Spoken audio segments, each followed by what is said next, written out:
morning student. Today I am going to explain the first chapter, the fun they had. Margie even wrote about it that night in her diary. मार्जी जो है ने उस रात को अपनी diary में भी एक कहानी के बारे में लिखा. On the page he did 17th May 2157 she wrote today Tommy found a real book. उस दिन वो लिखती है 17 मई 2157 की तारीख लिखते हुए कि आज टॉमी को एक बुक मिली.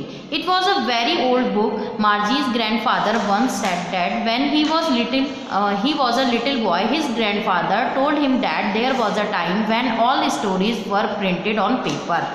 इसमें वो कहती है कि वह बहुत पुरानी पुस्तक थी. मार्जी के दादाजी ने एक बार कहा था कि जब मैं छोटा सा बालक था तो मेरे दादाजी ने मुझे बताया कि एक समय ऐसा भी था जब सभी प्रकार की कहानियों को कागज पर छापा जाता था. They turn the pages which were yellow. उन पेजेस पलट के देखते हैं जो पीले हो चुके हैं, क्रिंकी हो चुके हैं. And it was awfully funny to read words that stood still instead of moving the way they were supposed to. और वो कहते हैं कि वो वर्ड बहुत देखने में अच्छे लग रहे हैं उन वर्ड्स की तुलना में जो हिलते रहते हैं, क्योंकि उनकी कंप्यूटराइज्ड स्क्रीन है, उस पर वर्ड्स हिलते रहते हैं. तो कहते हैं लेकिन उस बुक को देखकर बहुत अच्छा लग रहा था क्योंकि उसमें वर्ड्स वहीं थे जहाँ पर वो लिखे हुए थे. On a screen you know and then when they turned back to the page before it had the same words on it that it had when they read in the first time.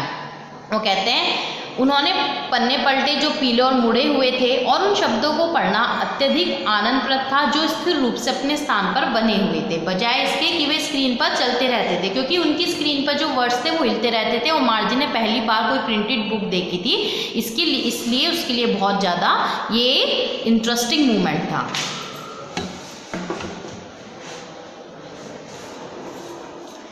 गी said Tommy what a waste.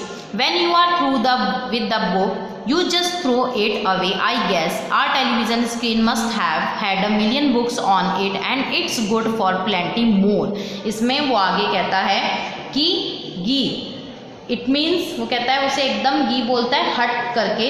Tommy ने कहा बेकार की चीज़ है. मैं कल्पना करता हूँ कि जब इस पुस्तक को पूरा पढ़ लोगी तो तुम इसे फेंक दोगी.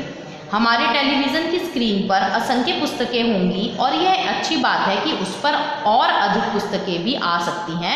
मैं उसको नहीं फेंकूंगा. Same with mine and said Margie. She was 11 and had not seen as many telebooks as Tommy had. He was 13. वो कहती है मार्जी ने कहा मैं भी उसे नहीं फेंकूंगी. उसकी आयु 11 वर्ष की थी और उसने इतनी पुस्तकें टीवी स्क्रीन पर नहीं देखी थी जितनी टॉमी ने देखी थी. टॉमी की आयु कितने वर्ष थी? 13 साल.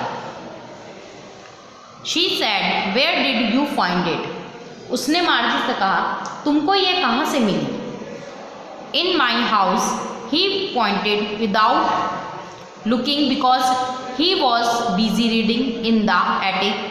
What's its about school. वो कहता है उसने अपने घर में टॉमी पढ़ने में व्यस्त था, इसलिए उसने मार्जी की ओर बिना देखे संकेत किया कि वो उसे कहाँ मिली? इन द एटिक, दुछत्ती पर. What's its about. कहते हैं यह किसके विषय में है? कहता है स्कूल. स्टूडेंट्स, आज मैं आपको ये 2 पैराग्राफ पढ़ा रही हूँ. इसके बाद मैंने आपको ऑडियो में दोनों लैंग्वेज में एक्सप्लेन करा है. इसे हम कंटिन्यू भी रखें, इसे हम कल और आगे इसमें लेंगे पैसेज और इसको कंटिन्यू रखेंगे. Thank you.